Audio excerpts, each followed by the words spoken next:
Bwana Yesu asifiwe.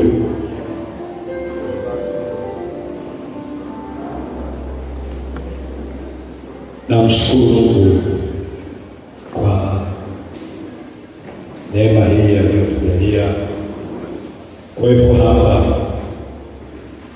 siku hii muhimu sana katika maisha yetu kama kanisa.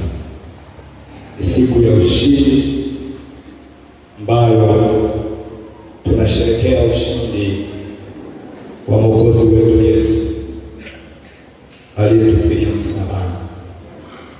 Haleluya!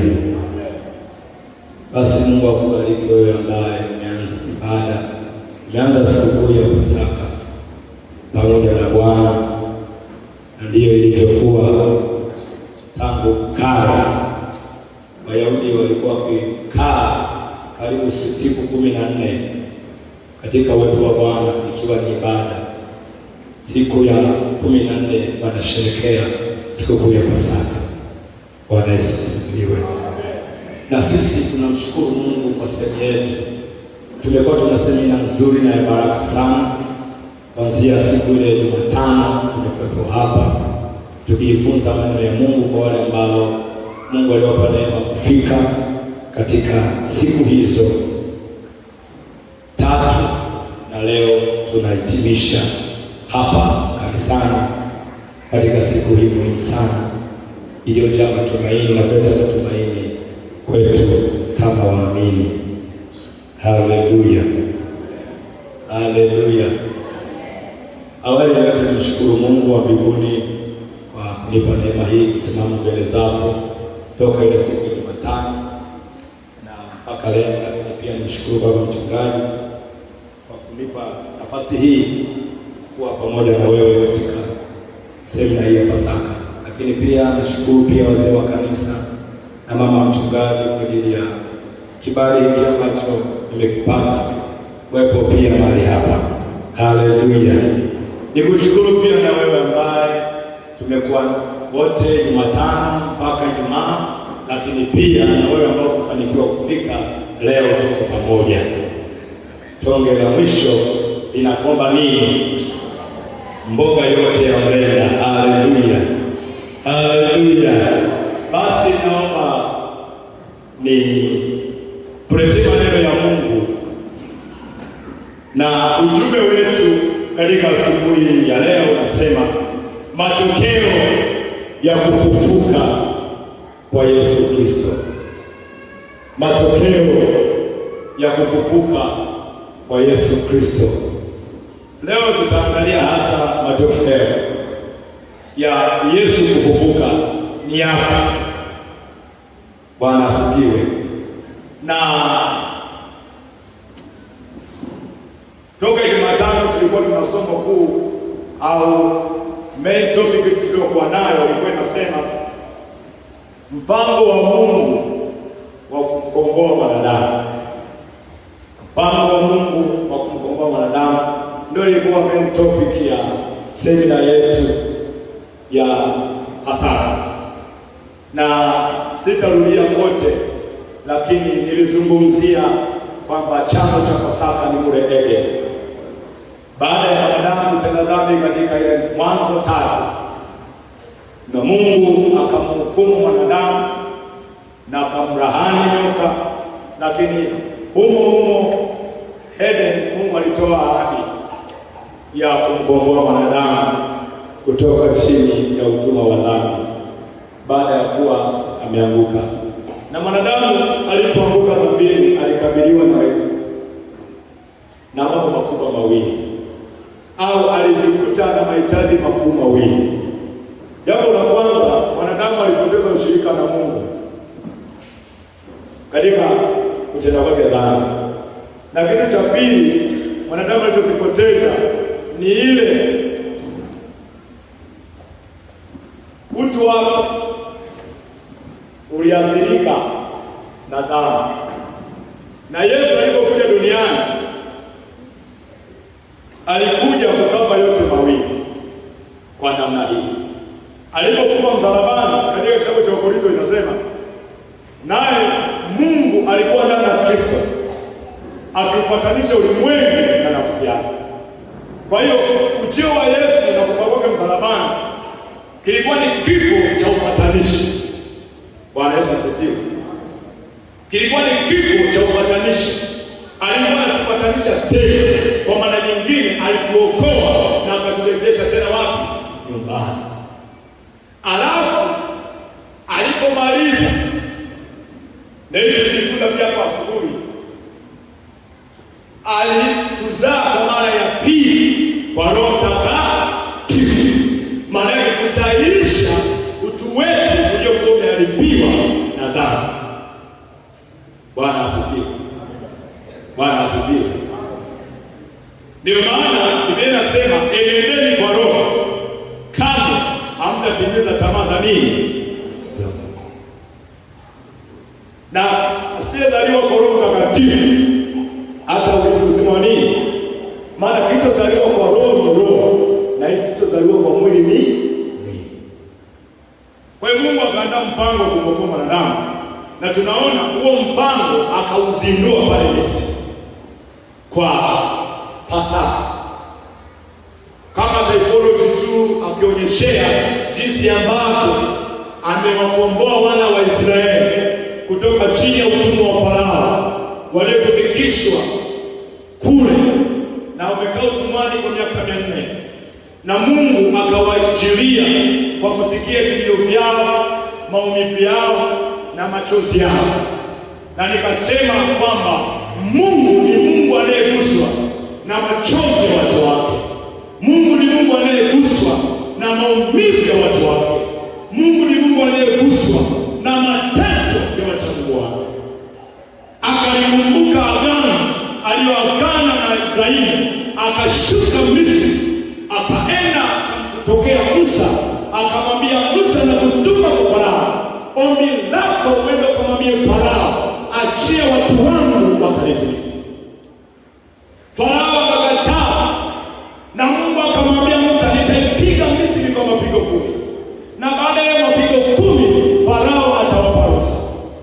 Na nikasema yale mapigo 10 yalikuwa yanalenga miungu 10 ya Wamisri walikuwa ni jamii, na Mungu alitandika ile miungu kuthibitisha kwamba ilikuwa ni Mungu. Mungu ni mmoja tu, Jehova, Mungu wa milele, Mungu wa mianga, Muumba mbingu na nchi.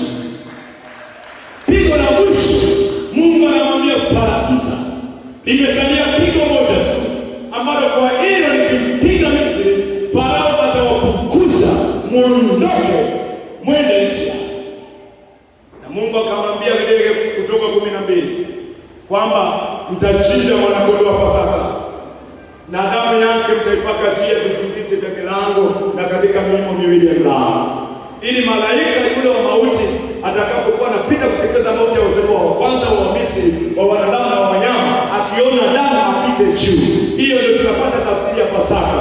Pasaka nikasema kwa Kiingereza ni neno hili Passover, manake pita juu.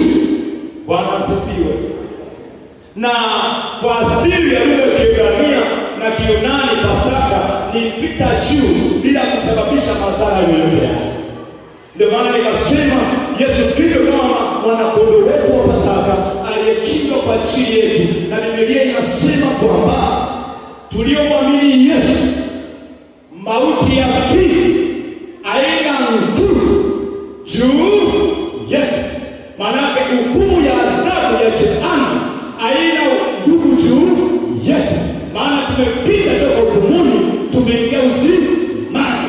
Yesu Kristo tunabatizwa kwa ubatizo wa Bwana, tunapita katika mateso yanayopita Yesu, na tunaokolewa, tunakuwa mali ya Yesu. Warumi 8:1 nasema, sasa basi hapana hukumu ya adhabu juu yao walio katika Kristo Yesu, kwa maana sheria ya Roho wa uzima imetuweka mbali na sheria ya dhambi na mauti. Kwa hiyo ukiwa na Yesu hakuna cha laana, hakuna cha hatia, hakuna cha hukumu. Wewe ni mshindi na utashinda na zaidi ya kushinda. Kwa nini? Yuko mmoja aliyetangulia kushinda pale Kalvari akakushindia. Na mimi nakwambia asubuhi ya leo, Bwana atakushindia, Bwana atakushindia, atakupigania. Alimwambia Musa, uwaambie wana wa Israeli wala wasinilie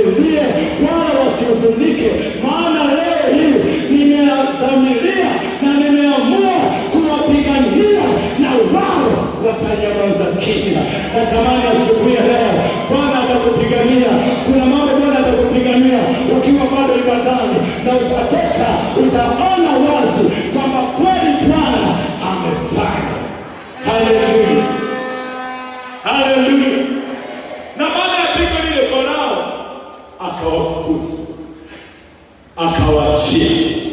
Wewe kumng'ang'ania mtu wa Bwana ukawa salama, wewe ni mali ya Bwana. Haleluya! Na ile siku ya Alhamisi nilizungumzia wakati wa Mungu wa uongozi kwa watu. Nikasema Mungu ni Mungu wa majira na nyakati. Mungu hushughulika na watu wake katika majira na nyakati sahihi. Na wewe na wakati Bwana atakupigania, Bwana atakukomboa, Bwana atakuweka. Haleluya! Bwana asifiwe. Na nikasema wakati wa Bwana wa ukombozi utanguliwa na maandalizi. Kabla ya ujio wa Yesu duniani yalifanyika maandalizi kabla. Manabii walihubiri na wakatabiri. Alafu kuna mama mmoja anaitwa Ana binti Fanueli wa kabila la Asheri. Yeye alikaa na mume wake miaka 7 akiwa ameolewa kwa bado mwanamwana. Mume wake akafa, akawa mjane, akahamia maisha yake hekaluni. Akiwa na miaka 84 bado anaomba juu ya ujio wa Masihi. Nikasema maombi humvuta ukombozi. Uwe mtu wa maombi, utaona upendo kwenye maisha. Bwana asifiwe. Na utaona ukombozi wa nyuma yako, wa watoto wako, wa kazi yako, wa wokovu wako, wa huduma yako, macho yako yakiwa yanaona. Bwana ataruhusu ufe bila kuona ile siku ya furaha aliyoikusudia. Alimwambia Simeoni, leo Bwana alimuonya kwamba hutakufa mpaka utakapoona furaha na ukombozi wa watu wako. Haleluya, haleluya, haleluya, haleluya. Na wewe usife kama utaona wokovu wa watoto wako, kama utaona ukombozi wa watu wako. Na sisi kile tumezaliwa, macho yetu yataona wokovu wa mtu wetu mzuri wa Biharamulo. Biharamulo aisharaniwa, maana mwenye watu wa Bwana na kuna kanisa la Bwana. Lazima shetani aelewe kwamba Biharamulo ni ya Bwana. Haleluya, haleluya, haleluya. Na siku ya Ijumaa nikazungumzia matokeo ya kusulubiwa na kufa kwa Bwana Yesu. Haleluya. Kwa kupigwa kwa Yesu sisi tumepona. Neno hapa tumepona, Kiebrania hiyo neno inaitwa soteria. Soteria ina maana mbili: kupona kiroho na kimwili. Ikiwa inamaanisha wokovu na uponyaji wa magonjwa na maradhi na shida zote za mwanadamu. Maana alichukua masikitiko yetu, akabeba aibu yetu, na adhabu ya amani ilikuwa juu ya kichwa chake mwenyewe, na akathibitisha kwa kupigwa kwa Yesu sisi tumepona. Na mimi nawahakikishia ile siku ya Ijumaa watu waliponywa, watu walifunguliwa. Na leo na leo na leo na leo na leo. Bwana asifiwe. Haleluya, haleluya, haleluya, haleluya. Yesu akafa kwa ajili. Ndio maana Mungu hawezi kukusahau. Wayahudi walilia katika Isaya 49:14 kwamba Yehova ametuacha, Bwana ametusahau, kwa sababu ya mateso yaliyopitia muda mrefu. Lakini Mungu akasema sijawaacha. Kama mama ambavyo ni mama yule ambaye hawezi kumsahau mwanae, lakini Mungu anasema hao wanaweza kusahau, lakini mimi sitakusahau kwa sababu nimekuchora katika vitanga vya mikono yangu na kutazama ziko mbele yangu. Alama za Yesu msalaba mkononi mwake ni ishara ya kumbukizi kwa kile alichotenda kwa ajili ya kukomboa. Kati hata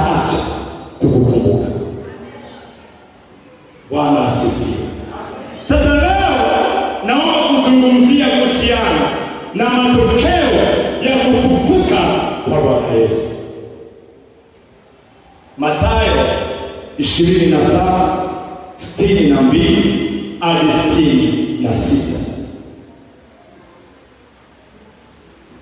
Mathayo 27:62 hadi 66, na Mathayo hiyo 28:1 hadi 10. Naomba maandiko mengi tutasoma machache. Andiko lingine Luka 24:1 hadi 14. Luka 24:1 hadi 14 na Marko 16:1 hadi 8. Luka 24:1 hadi 14, Marko 16:1 hadi 8 na Yohana Mtakatifu 20:1 hadi 9.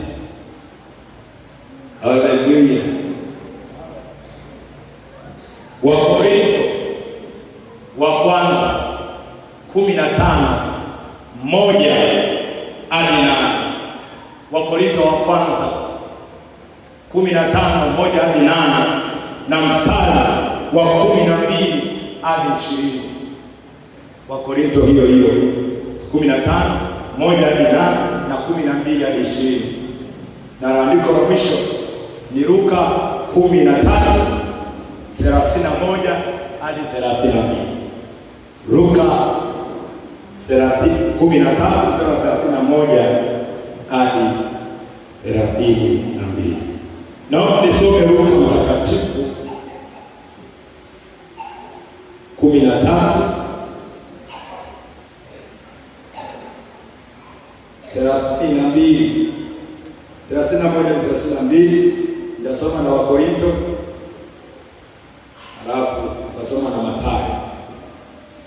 Luka 13, Biblia inasema hivi.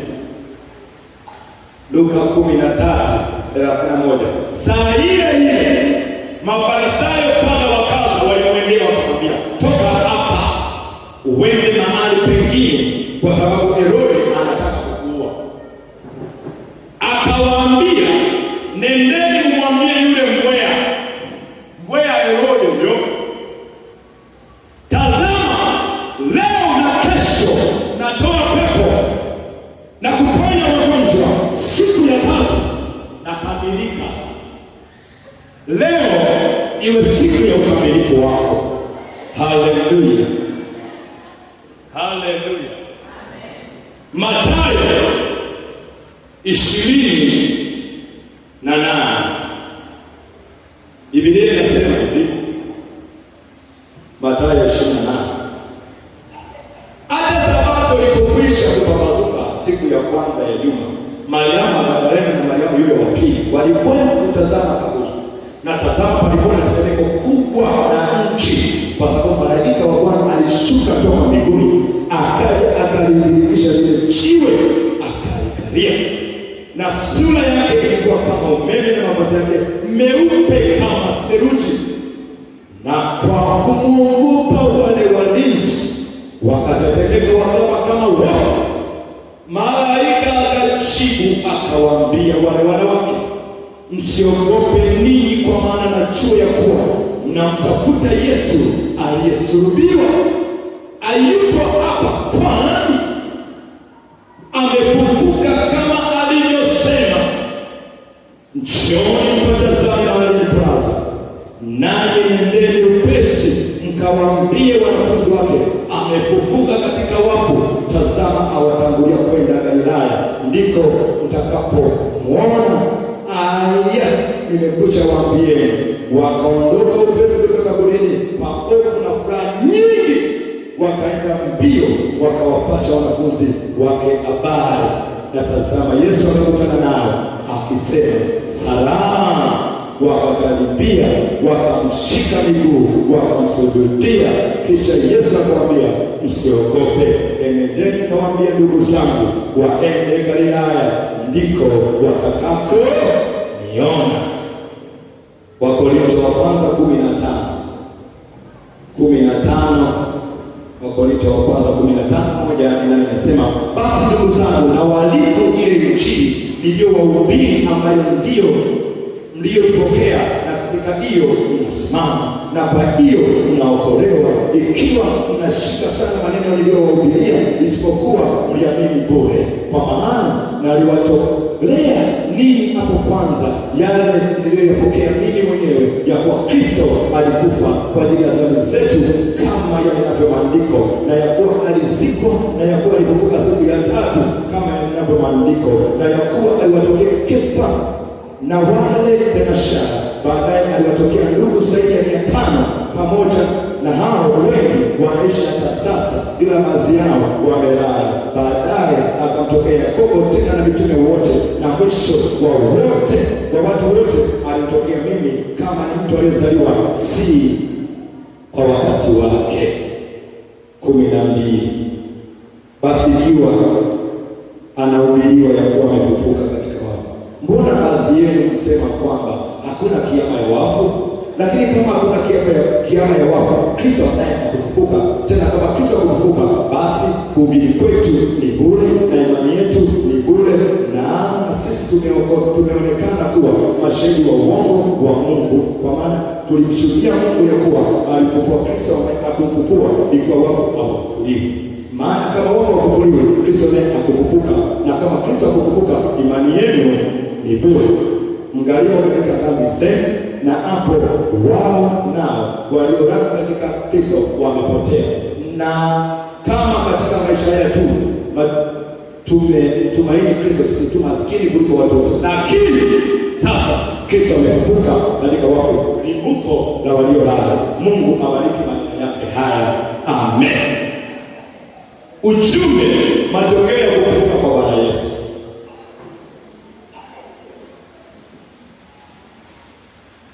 Wanadamu wote duniani hawana uwezo wa kujifufua. Kuna watu kwenye huduma ya Yesu, hata mitume walifufuliwa, si ndio? Leo hapo si walikufa wakafufuliwa, leo hapo duniani hawapo, na walifufuliwa kwa uwezo wa Bwana Yesu. Bwana asifiwe. Lakini Yesu kwa sababu ni Mungu alifufuka. Bwana asifiwe. Kufufuka kwa Bwana Yesu ni tukio halisi linalothibitishwa kimaandiko na kihistoria kwamba alifufuka. Bwana asifiwe. Bwana asifiwe. Bwana asifiwe. Haleluya. Na mwanzilishi wa imani yetu hii ya Kristo Yesu Kristo yu hai hata milele. Mwanzilishi wa imani zote nyingine duniani, waanzilishi wote, waasisi wote, makaburi yao yana mifupa mpaka leo. Haleluya. Isipokuwa kaburi la mwanzilishi wa imani yetu Yesu Kristo, ambaye liko wazi mpaka leo likipiga kelele kwamba hayupo hapa, amefufuka. Haleluya. Haleluya. Kama Yesu angekufa asifufuke, kanisa lisingekuwepo, na yale ambayo alitufia tusingekuwa nayo leo. Lakini kwa kufufuka kwake amethibitisha uponyaji wetu, amethibitisha matumaini yetu, amethibitisha amani yetu, amethibitisha ukombozi wetu, amethibitisha amani yako, amethibitisha kwamba yu hai hata milele na ni Mungu wa milele. Haleluya.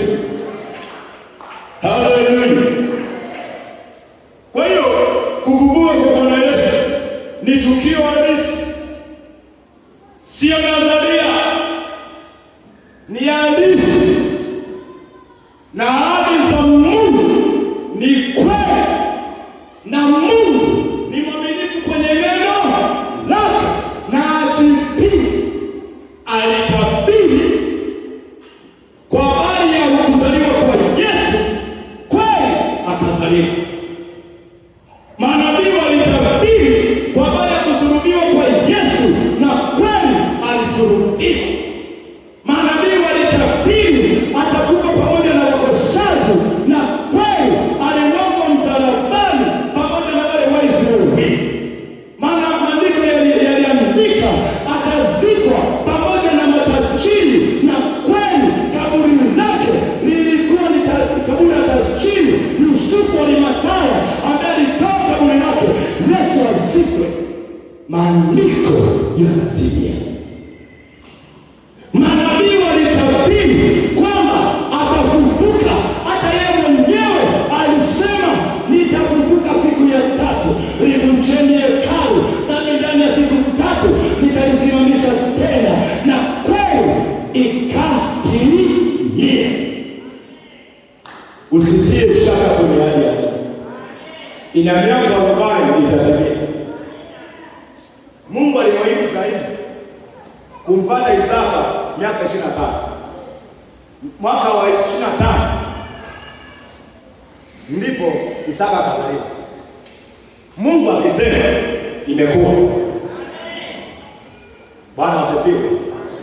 Kazi yako ni kuamini kile Mungu amesema. Full stop. Utapokea matokeo ya kile Mungu amesema. Haleluya. Na Yesu mwenyewe alijisemea, nitakufa na nitafufuka. Mpaka Petro akamkemea, Bwana, haitakupata hivyo. Akaambia, rudi nyuma yangu Shetani, uyawazi yaliyo ya Mungu. Haleluya. Na kuna ushahidi mwingi unaothibitisha kufufuka kwa Yesu kuwa ni halisi na kweli. Moja ya ushahidi ni kuonekana kwake ndani ya siku 40 baada ya kufufuka. Ndani ya siku 40 jinsi alivyoonekana, na akawatokea wanafunzi wake karibu mara 12 mpaka 15. Alikuwa anawatokea wanafunzi wake kuwaimarisha, kuwatia moyo, kuwajenga upya na kuwapa ahadi ya mwisho ya ujazo wa Mtakatifu. Matendo 1:3. Matendo 1:3 inathibitisha Yesu alipofufuka aliwatokea wanafunzi wake kwa siku, ndani ya siku 40. Ushahidi wa pili kwamba Yesu amefufuka ni kaburi lake kukutwa likiwa wazi bila mifupa ndani yake. Na kumbuka, Mafarisayo walimsikia Yesu kwa wazi kwamba siku ya tatu atafufuka, na wakamwendea Pilato, wakamwambia Pilato, yule mjanja alisema siku ya tatu atafufuka. Hata alipanga na wanafunzi wake, ikifika siku ya tatu wamuibe, alafu waseme amefufuka, ili udanganyifu wa mwisho uwe mkubwa kuliko wa kwanza. Sasa naomba ufanye jambo. Pilato akamwambia, mna askari, kalindeni. Pilato alikuwa ni wakilishi wa Kaisari, akawapa na muhuri wa Kaisari, wakatii kwenye ile jiwe la kaburi kwamba hili kaburi ni mali ya Kaisari, na likalindwa na maaskari wakuu, ili wanafunzi wasije kufanyaje? Kumwiba. Mjinga hataelewa mpaka kufa. Ambaye amekataa kuelewa amefanyika mpumbavu, hataelewa daima. Wakaenda kulilinda Ijumaa jioni, wakati ameenda kuzikwa, wao wanazunguka wanasema, ole wako jitokeze Petro, sisi na wewe. Katiza Yohana leo kichwa chako na yetu. Siku ya Jumamosi, Jumapili asubuhi, malaika wakashuka. Utukufu waliokuwa nao wale walinzi wakatetemeka kwa sababu ya tetemeko kubwa na utukufu uliotawala. Biblia inasema maisha yao waliyapenda sana, wakasema hapa tujifanye tumekufa, wakalala kama wafu, jicho wanapiga chini chini, maana tukiinuka yamkini hilo jiwe linaloikalia unaweza ikatuangushia. Tujifanye kama tumekufa, wanakodolea macho chini chini waone kinachoendelea kama wafu. Yesu akafufuka. Bwana asifiwe. Warinzi wamevumilia masaa yote bila kuamka hata kuwema wala chafe kido wanazuia, maana tukipiga chafe wakati tuko hai yamkini watumalizia. Maisha yetu tunayapenda, wakajifanya kama wafu. Halafu siku hiyo Jumapili baada ya Pasaka ya Sabato, Mariamu Magdalena na Mariamu yule wa pili wakaenda mpaka mafuta kama hivyo desturi ya Wayahudi baada ya masiku. Na nini nafikiria lile jiwe liliwekwa na wanaume wenye nguvu pale kwenye mambo au wanawake wawili wangewezaje kuliondoa lile jiwe wakampake mafuta? Liliwekwa mlangoni na wanaume wenye nguvu, jiwe kubwa ambao mwanaume mmoja hawezi, wawili hawawezi, watatu hawawezi, lakini wanawake wawili wakaenda kaburini, sijui wangeondoa jiwe wampake mafuta. Sielewi. Haleluya. Lakini imani yao ili wasukuma waende, maana njia itapatikana. Na nakwambia asubuhi ya leo, amua na usubutu kuchukua hatua. Bwana yupo, nguvu ya Bwana yupo, itafungua malango usioweza kuyafungua, itafungua malango usioweza kuyafungua, ambayo akili yako imekwama, lakini Bwana atakufungulia malango uingie, utimilishe ulilokusudia. Haleluya, haleluya, haleluya. Chukua hatua. Wakati Petro na Yohana wanaogopa, wakati Petro na Yakobo wanaogopa, wanaofia maisha yao na wanashinda kuchukua hatua, wanawake wawili, wanawake mashujaa, tupigieni makofi. Wanaume hapo walikuwa na usuruali, wanawake wakasubutu. Haleluya. Hata wakati wa mateso walikimbia. Sonera mbele. Walibakia tukani kwa msalabani. Si wanawake kwamba hatuachi mtu hapo. Hii mali yetu. Ndio maana wanampenda Mungu sana. Ndio maana wakati walikutana Injili wakihubiriwa Injili wanaogopa sana. Lakini wanaume kwanza wanajifanya wajuaji, wanajua sana. Alafu ngangari kuona kuhubiri mkutano kwa wanaume 10 umeokoka wewe wanaume. Haleluya. Haleluya. Kwa hiyo kaburi likawa wazi lile na Yesu ayuni. Alafu malaika wakamwambia, mnamtafuta nani? Mnamtafutaje? Mnamtafuta Yesu aliyefufuka? Hayupo hapa, amefufuka kama alivyowaambia. Yeye kupanda juu ya mauti yaliyokufa kwenye maisha yake fiishi. Haijalishi yanadakali kaburini na yananuka kiasi gani, kwa Yesu leo yatanukia, hayatanuka. Nasema leo yatanukia, kwa sababu Bwana ni Bwana wa ufufuo.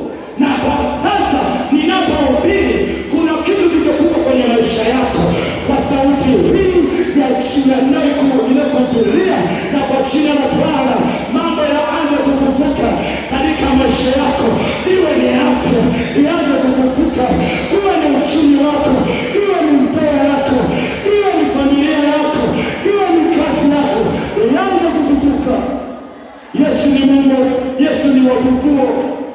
Haleluya, haleluya. Ushahidi wa tatu kwamba Yesu amefufuka ni muhuri wa Kaisari. Ukija kupa muhuri, wewe ni mali ya mfano. Mashuleni kwenye vitabu huwa wanagonga muhuri wa nini? Wa shule, si maana yake hicho kitabu ni mali ya nini? Ukikutwa nacho mwizi, si ndio? Na lile kaburi ilikuwa ni mali ya nani? Aligusu na yoyote yule. Kwa hiyo wakiamini kwamba hapo tumemweza Yesu, atoki mtu. Lakini muhuri na jiwe vyote vikaenda pembeni. Bwana asifiwe. Mungu kwa watu wake ana mjadala. Haleluya. Atakufufua hata kama zingira na kugomea. Ataleta matumaini hata kama mambo yamegoma kwenye maisha yako. Atafufua hata yale ambayo wamethibitisha kwamba ili ni gonjwa sugu au poni hakika. Bwana asifiwe. Ushahidi mwingine kwamba Yesu amefufuka ni ukiri wa wale askari. Mathayo 28.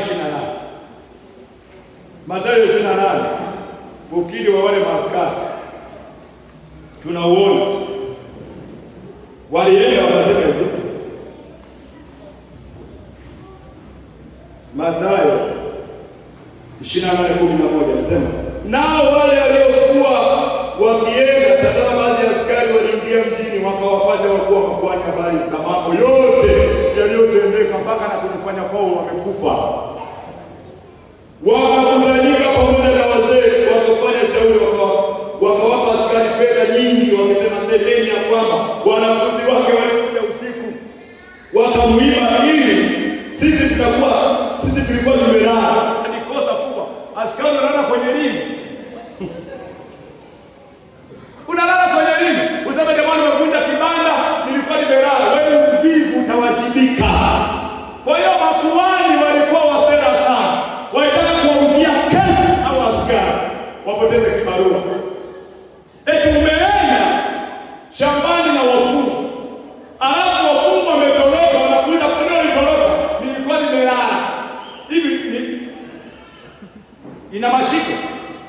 Wewe una akili timamu, alafu unasema na umevaa bomba tu, umefanyaje? Sasa twende kudoka kukalale vizuri. Kwa hiyo wanataka kuwauzia kesi, lakini walitoka hapo wakasema ukweli. Unajua mambo ya kukuta unayasema. Walitupa pesa, wakasema tuseme hajafufuka, ila tulishuhudia, tulitetemeko lilikuja, alafu wakatokea watu weupe. Kwa usalama wetu tukajifanya kama tumekufa. Yule jamaa alifufuka na ni halisi, na sisi ni mashahidi, na ninaamini wale nao waliokoka. Haleluya. Ushahidi mwingine wa Yesu kwamba amefufuka ni kubadiliko walipata wanafunzi baada ya ile taarifa kuipokea. Biblia inasema kwanza kina Mariamu wakajaa furaha. Haleluya, haleluya. Leo ni siku ya furaha, na lazima uso wako ujae furaha. Kwa nini? Mwokozi wa maisha yako yu hai. Haleluya, haleluya. Ushahidi mwingine wa kwamba Yesu amefufuka ni ujio wa Roho Mtakatifu siku ya Pentekoste.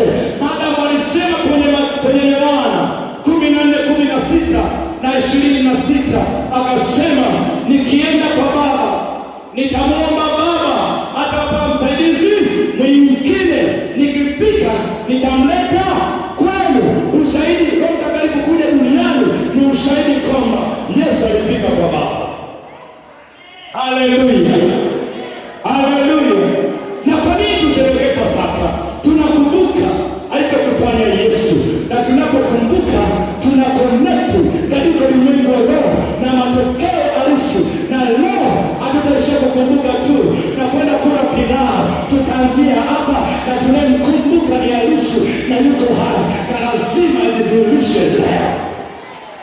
Haleluya. Atajidhihirisha kwa haya mambo. Watu mpacharo, tutaponywa tena, tutafunguliwa tena. Ulikuwa umekata tamaa, imani itainuka tena. Ulikuwa unalia, machozi yatafuta leo. Yesu mshindi wa msalaba na kifo cha mauti ameshinda. Hauna sababu ya kulia. Kwa nini? Yesu yu hai. Ushahidi mwingine ni siku ya leo, kwamba Yesu amefufuka. Ni siku ya leo. Kivipi? Jumapili wanafunzi wa kwanza, kanisa la kwanza lilizindua siku ya Jumapili kuwa ni siku maalum ya Wakristo wanaompenda Yesu kuabudu. Haleluya. Kwa nini? Ni siku ya matumaini mapya, ni siku ya ushindi, ni siku ya Yesu limbuko letu kufufuka. Kwa hiyo Jumapili sisi hatusaliki Jumamosi. Sisi siku yetu ni maalum, ni Jumaa. Alafu siku zote kwetu ni ibada, na masaa yote ni ibada. Hatuna cha Sabato wala cha nini mara nani. Sabato ni Yesu. Ukiwa ndani ya Yesu pumziko unao. Kwa hiyo wewe ni Sabato kweli kweli. Yesu alimwambia Nathanaeli, wewe ni Myahudi kweli kweli, na wewe ni Sabato kweli kweli. Acha wale wanaonyoa bangi. Wewe ni Sabato kweli kweli. Kwa nini? Unapumzika. Haleluya. Kwa hiyo huo ni ushahidi ya kwamba Yesu kweli amefufuka. Hata leo tafuta hela kama milioni 3 hivi, kapande ndege, nenda Mashariki ya Kati, nenda Yerusalemu, uende kwa ile kaburi, utakuta liko wazi. Na wewe ukathibitishe kama Tomaso. Lakini hana yule ambaye anaamini bila kuona. Haleluya. Haleluya. Wapendwa, leo ni siku ya furaha. Leo ni siku ya shangwe na matumaini mapya kwa dunia nzima. Matokeo ya kufufuka kwa Yesu. Kufufuka kwa Bwana Yesu kulikuwa kuna maana gani katika maisha yetu? Jambo la kwanza, kufufuka kwa Bwana Yesu kunathibitisha uungu wake. Matokeo ya kufufuka kwa Yesu ni uungu wake kuthibitisha. Bwana Yesu asifiwe. Kwamba yeye ana uwezo juu ya mauti, na mauti inamsikiliza. Uchungu wa mauti hauna nguvu kwa Yesu, na hauna nguvu kwako wewe uliyepokea Yesu. Ndio maana ukifa, sisi wapendwa, huwa tunasema mwenzetu amelala. Anayelala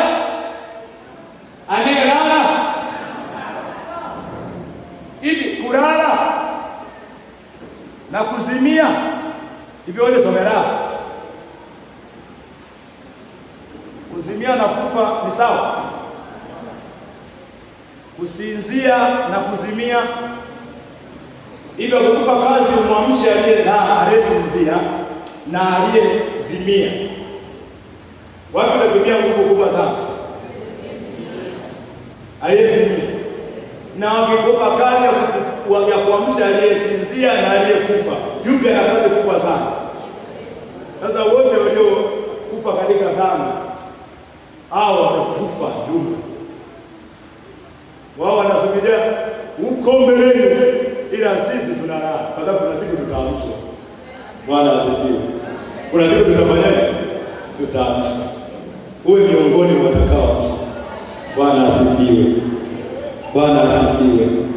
Tokeo la pili la Yesu kufufuka ni kuthibitisha imani yetu. Wakorintho ile wa kwanza 15, Paulo anasema hivi: kama Kristo kufufuka, imani yetu ni nini? Ni bure. Lakini sasa amefanyaje? Kwa hiyo kumwamini Yesu ni thabiti. ni sahihi, tunayemwamini ni kwamba yu hai. Imani yako iwe hai, kwa sababu auamini marehemu, auamini hayati, unaamini aliye hai. Haleluya! Yesu yu hai, na imani yako iwe hai, na ikiwa hai utapokea matokeo ya imani iliyo hai. Haleluya, haleluya! Matokeo ya kufufuka kwa Yesu, pointi ya tatu, ni kuthibitisha ukombozi wetu kutoka chini ya utumwa wa dhambi. Paulo anasema kwenye Wakorintho, kama Kristo kufufuka, basi tuliyemwamini tumepotea na ni maskini kuliko maskini wote, lakini Kristo amefufuka. Kwa hiyo ukombozi wetu ni thabiti. Hamna umuhimu, hamna nguvu ya Ijumaa kama Jumapili haipo. Amen. Nasema hivi, hamna nguvu ya kifo cha Yesu kama hamna nguvu. Bwana asifiwe. Kama angekufa tu, tungekuwa ni wenda wazimu kuamini marehemu. Kama angekufa tu tukasherekea kufa kwamba amekufa, basi tungekuwa ni wenda wazimu ambao tunaamini baada ya mizimu. Tunamwamini hayati mmoja hivi anaitwa Yesu, lakini hatuamini hayati, tunaamini aliye hai. Bwana asifiwe. Pointi nyingine, matokeo ya kufufuka kwa Yesu unathibitisha uhuru wetu. Yesu alipofufuka, yeye kufufuka tu alikuwa anatia muhuri, yeye alikuwa anathibitisha. Ndio maana aliwaambia Mafarisayo, kamwambieni yule mbweha Herode kwamba leo na kesho natoa pepo na kuponya wagonjwa, siku ya tatu inakamilika. Kwa hiyo siku ya tatu ya leo ni kukamilisha tu kile hicho, kama kianza siku ya Ijumaa ni kukamilisha tu. Na mimi leo naomba kusema ni siku ya kukamilisho, ni siku ya kukamilika yale ambayo Bwana amekutendea toka Jumatano, toka Alhamisi, toka Ijumaa. Leo anakamilisha zaidi, leo anatia muhuri zaidi kwamba ni sahihi na ni kweli na ni halisia. Ukombozi wako ni kweli, uhuru wako ni kweli, kupona kwako ni sahihi. Haleluya. Kufufuka kwa Bwana Yesu kunathibitisha matumaini. Ndio maana kwenye misingi yetu ya imani ile 16 ya TNG kuna tumaini lenye baraka kwamba siku moja atakuja tena, atakufufua. Hilo ni tumaini lenye baraka, ufufuo wa mara ya pili. Kwa hiyo kuna kufufuka kwa Yesu kunarudisha matumaini yetu kwamba Yesu atarudi tena, kama alivyofufuka atatuacha na sisi kuwa katika hali ya nini? Ya uharibifu. Bwana asifiwe. Kufufuka kwa Bwana Yesu tunakabidhiwa rasmi jina lipitalo majina yote. Wafilipi 2:11 Biblia inasema, naye aliposhinda Mungu akamkirimia jina lipitalo majina yote, ili kwa jina la Yesu kila goti na kila kiumbe cha juu mbinguni na duniani lipige, na kila ulimi ukiri ya kuwa Yesu Kristo ni Bwana, kwa utukufu wa Mungu Baba. Tumepewa jina lingine lipitalo majina yote. Hapo tuna jina ambalo lina nguvu juu ya jina kansa, lina nguvu juu ya jina ukimwi, lina nguvu juu ya jina mauti, lina nguvu juu ya jina lahana. Jina la Yesu linatosha. Ukilitaja hilo, mambo yanabadilika. Na asubuhi ya leo tutaenda kuprove kwamba yu hai, na jina lake lilo hai litathibitisha leo. Kama unaamini, kama unaona mchanga, hebu tafuta jina lako kwenye shida yako, au anze kuombea kwa jina la Yesu. Yamkini unakemea pepo inasema location tunaujua na mpendo wa kila tena, na Yesu tunamjua. Wewe ni nani? Tuna jina moja pekee. Bwana asifiwe. Yaani ukienda hospitali anakuambia kuna ugonjwa wa kufisha kama Hezekia. Lakini hebu jua hilo jina ni jina kama jina lingine. Bwana asifiwe. Bwana asifiwe. Bwana asifiwe. Jina la Yesu linapita majina yote. Haleluya. Haleluya. Nasema hivyo kushusha nguvu ya tatizo lako ambalo linakusumbua, ambao umeliona jina lake kubwa sana. Hivi ukienda kupima hospitali wakwambia una mafua makali. Mafua ya pili. Haya, ukaenda wakwambia una malaria kali. Au malaria ya kawaida. Utasema arudi kwa Bwana. Au hata ukiona dalili mafua na dalili tumbo inaniuma, joints zinauma, homa kali nini, natumia mseto na pombe. Ila ukaenda wakupima wakwambia una kansa ya titi na imeshaanza kuspread, inaelekea titi lingine mpaka kwenye uti wa mgongo. Mungu wangu.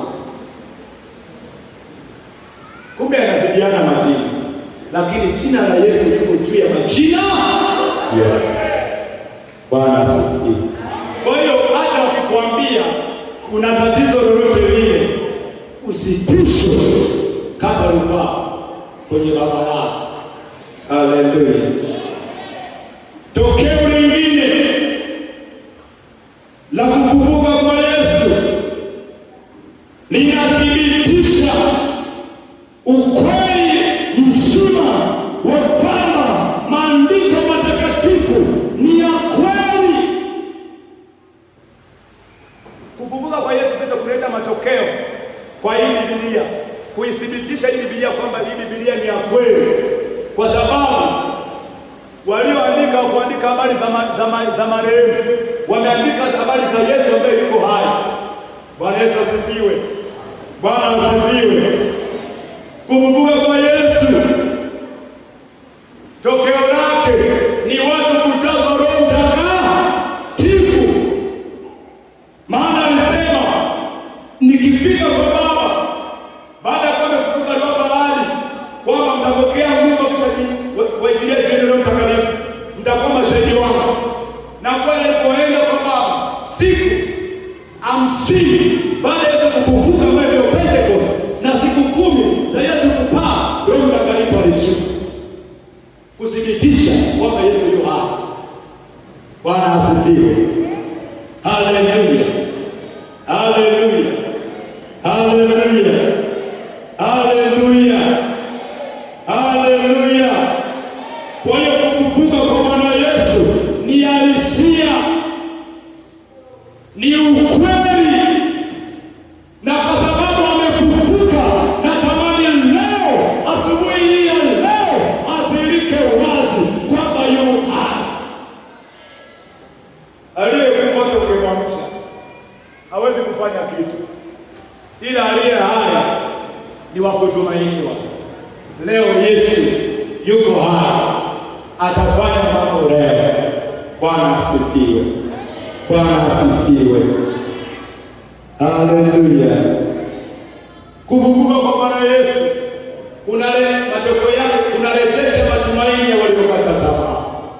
Yesu alipokufa wanafunzi walikata tamaa, wakaona tuliacha nafsi zetu tukamfuata yeye, na yeye amekufa sasa. Petro akamwambia, jamani, sikuuza mtumbwi wala nyama sikuziuza, mimi narudi kuvua samaki. Habari hizo zimeishia. Wengine wakasema sawa, na sisi tunaenda Emau kwenye mashamba ya ukoo wetu kwenda kulima. Yesu alipofufuka alianza kuwarejesha mmoja mmoja. Anaenda kuna wanafunzi kwenda Emau, akaingia katikati yao, akawa anawasikia wanasema habari kwamba yule tumesikia habari kwamba amefufuka. Akaambia, kuna habari gani unazungumza? Akasema, wewe ni mgeni katika Yerusalemu hii, haujui leo tuendeka ile nabii Yesu kwamba amefufuka na leo ni siku ya tatu. Akaenda nao mpaka mjini, alafu wamekaa usiku, akampa hifadhi, alafu wamekaa kwenye kiti, kwenye meza, akachukua mkate akaumega, macho yake yakafumbuka, wakamjua nani, wakaenda kumbe ni mjupo. Bwana asifiwe. Petro naye ameenda kufua huko, yuko anabimbilika kwenye maji huko, aelewe chochote kile. Wametafuta kitoweo wamekosa, yupo mambo ya ufunga, akamwambia wanangu, na kitoweo hatuna, shusheni nyavu upande wa kuume. Wakashusha, wakapata samaki. Yohana akasema ni Bwana. Petro akapiga, akajitupa majini, akamkimbilia Yesu. Mrejesha matumaini. Bwana asifiwe. Bwana asifiwe. Bwana asifiwe. Kilichokuweza nisizani kwamba kimekuweza. Kama mbieni yule mwea, iambie shida yako ambayo ni mwea, leo na kesho ninapoa pepo na kuponya wagonjwa. Leo nakamilika. Leo ni ukamilifu wako. Leo ni ukamilifu wako kwa jina la Yesu Kristo.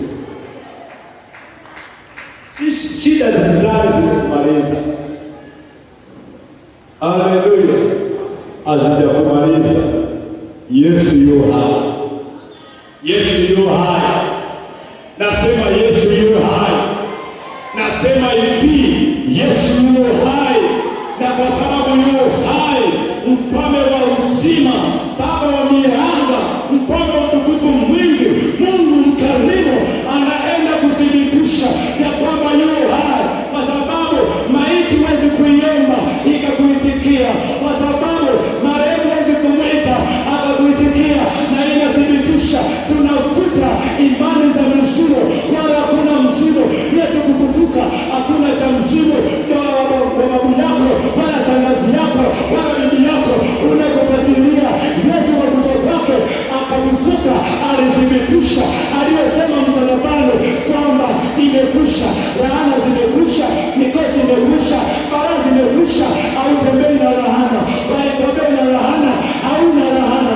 Wagalatia 3:3 nasema Yesu Kristo alikufa msalabani, kama ilivyoandikwa, amelaaniwa alikuwa msalabani. Hivyo basi Yesu alibeba laana ya babu yako, alibeba laana ya shangazi yako, alibeba laana ya bibi yako. Yesu Kristo alichukua laana. Hakuna cha laana, hakuna cha mkosi, hakuna cha baraa. Yesu Kristo ametushindia, na tuwe washindi na zaidi ya kushinda. Tunapokolewa, Wakorintho 2:5-17, hata imekuwa mtu akiwa ndani ya Kristo amekuwa kiumbe kipya, ya kale yamepita, yamekuwa mapya. Dhambi za zamani usiniambie nilizidi zamani, usiniambie nilikula nyama zote zamani, usiniambie nihesabie sasa, maana nimemwamini Yesu. Yesu ni Bwana wangu, Yesu ninampenda, Yesu ni rafiki mzuri.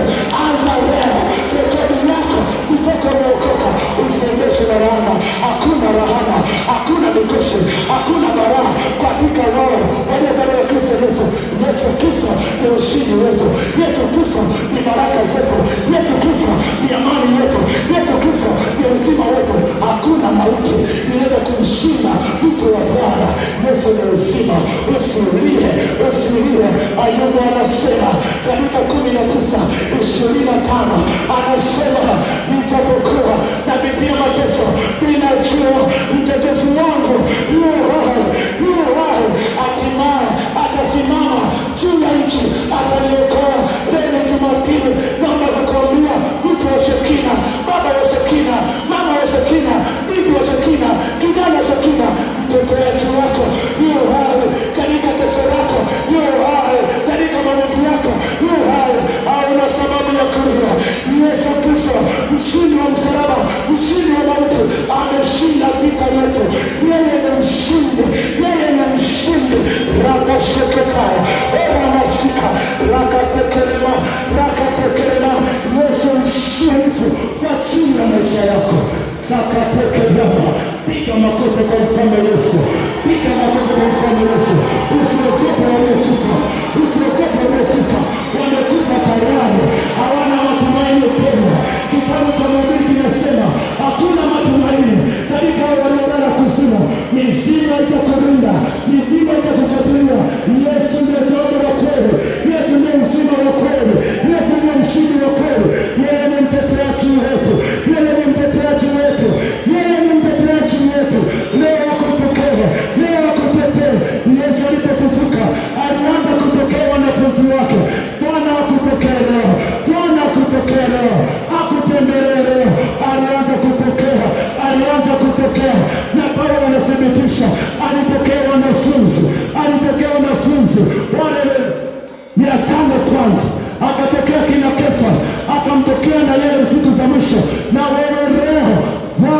kutokee kwenye shida yako. Hapo yuko hai. Shatari makataya. Yesu yuko hapa katika jina la Yesu. Nasema Yesu yuko hapa, amefufuka. Mteteaji wako yu hai, mteteaji wako yu hai. Usiwe kama asiyekuwa na matumaini. Yesu mshindi wetu, Yesu mshindi wetu. Ramasheketekera. Lazima shetani aelewe, lazima mbea aelewe kwamba yuko hai, kwamba yuko hai, kwamba yuko hai. Na naomba kusema kwamba aliyefufuka anaweza kufufua, aliyefufuka anaweza kufufua. Warumi 8:11 nasema, 11 nasema kwamba naye Mungu aliyemfufua Yesu katika wafu ataiusha na miili yenu iliyo katika hali ya mauti. Yeye Yesu amefufuka, anakufufua. Jesus. Jesus was here. Ikiwa ulifufuka, zirika tukuone, zirika Yesu tukuone. Yesu, Yesu,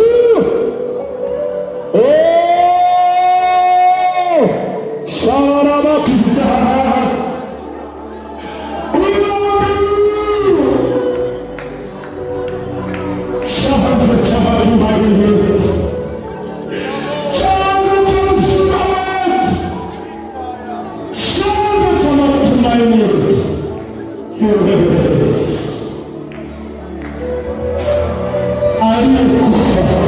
ni yeye tu mwenye uwezo wa kufufua. Aliyekufa na akafufuka ndiye mwenye uwezo wa kufufua. Yesu yuko. Mimi ninahubiri Yesu njoo, njoo Yesu. Ramashakoko ramamirasia yakamenda ramasiko yamantula masaya rikanandamira masaka yantayaro ramaseketekerema. Jesus yuko hapa, yuko hapa. Jesus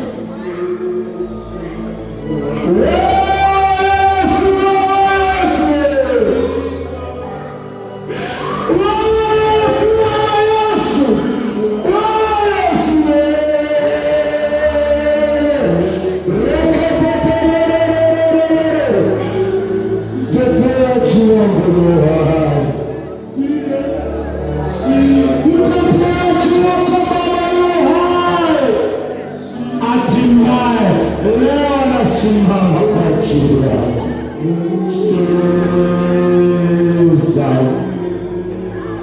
Jesus.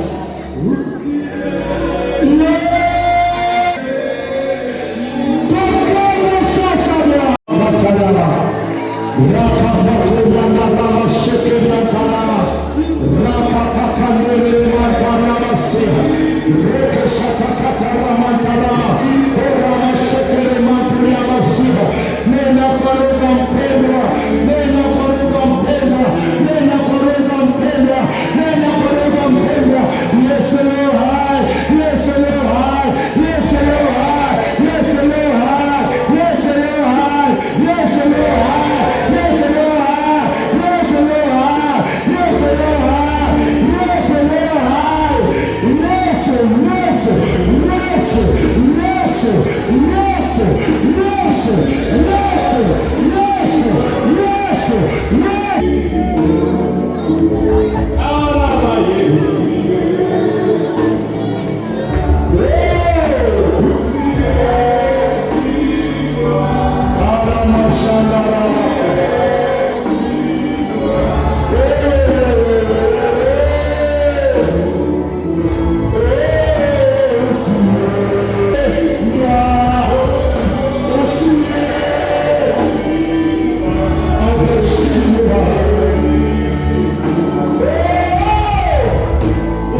Yeah.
Inua mikono. Inua mikono. Mwabudu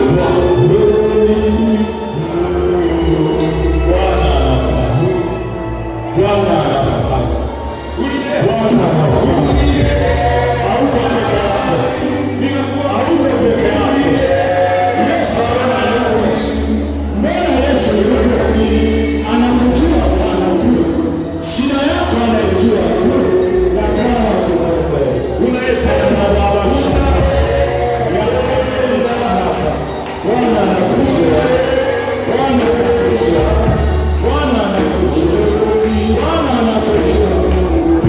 anakuja.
anafanya njia, Bwana anafanya njia, Bwana anafanya njia, Bwana anafanya njia. Mungu anakupokea, unapokea. Bwana yupo, Bwana yupo. Hauko peke yako, hauko peke yako. Nguvu ya Bwana, nguvu ya Bwana, nguvu ya Bwana.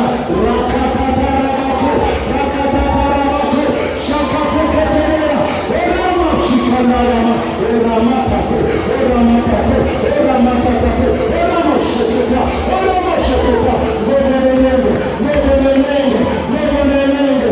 Bwana anachanga kwa chini yako, Bwana anachanga kwa chini yako. Bwana afanye, Bwana afanye, Bwana afanye, Bwana afanye, Bwana afanye, Bwana anafanya, Bwana anafanya.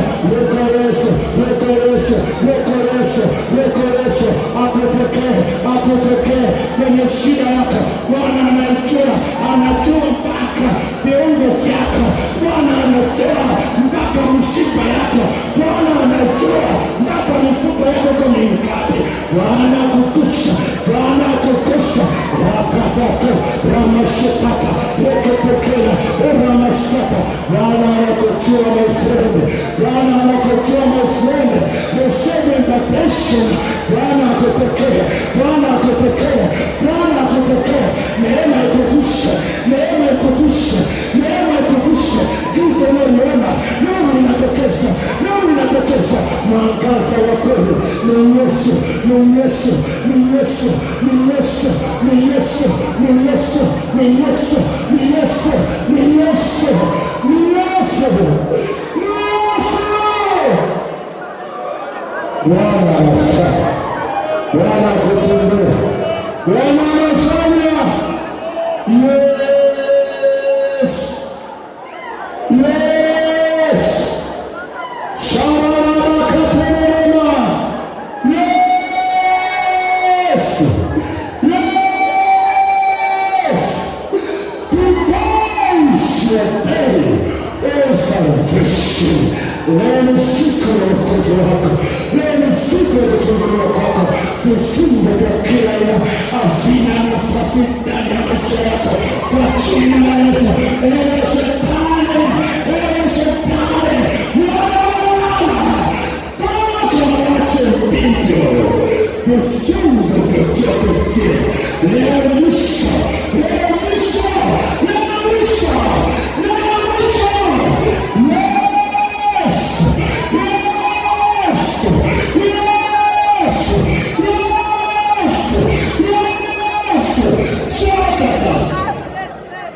Bwana akufungue,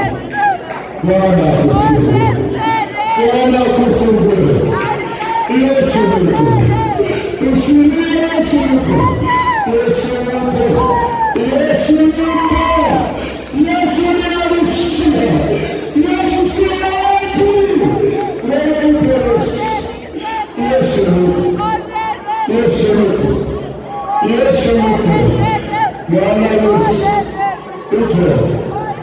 Yesu yuko, Yesu yuko. Bwana anafanya kazi yake mpaka sasa. Bwana anafanya kazi yake mpaka sasa.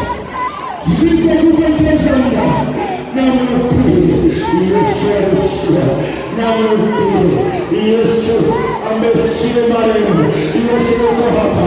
Wapendwa, usinyamaze. Omba, omba, omba. Bwana anakushughulikia.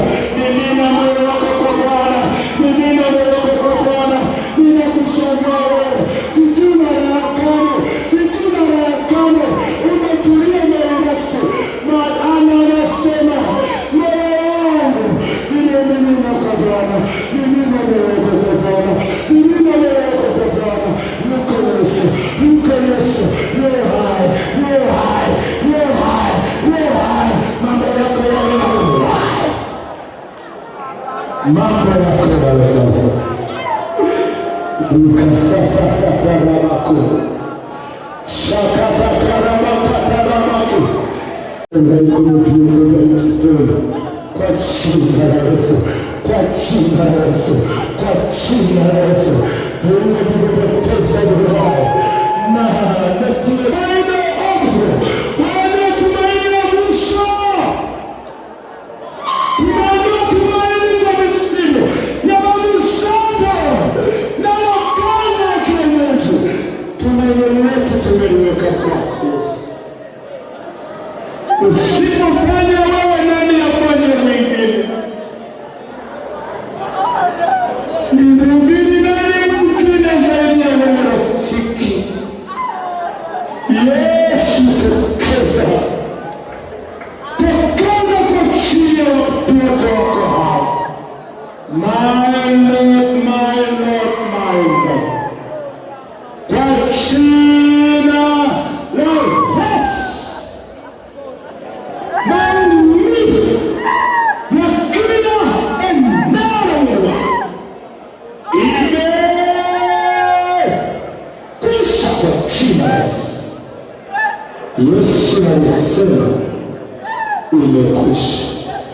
Inua mikono yako chini. Sema ee Bwana Yesu. Sema ee Bwana Yesu. Ee Bwana Yesu. Niko hapa. Niko hapa. Nimekuishia wewe. Nimekufuata wewe. Sijafuata mwingine. Wewe ndiye tumaini langu la mwisho kwenye maisha yangu. Ukinyamaza wewe, hakuna mwingine wa kusema. Yesu, Yesu, Yesu, tokeza, tokeza. Na mimi niko wewe, na mimi niko wewe, na mimi niko wewe, na mimi niko wewe. Kwa jina la Yesu, kwa jina la Yesu. Muone Yesu kwenye maisha yako. Muone Yesu kwenye shida zako. Muone Yesu. Yesu aonekane. Yesu aonekane. Yesu aonekane. Yesu aonekane. Yesu. Omba, omba, omba, omba, omba. Kaya rama shetani waka. Unafanya mambo ambayo wanadamu hawezi kufanya. Unatoa faraja ambayo usiondoke neno. Bado kesi ya pili, bado raundi ya pili, bado raundi ya pili.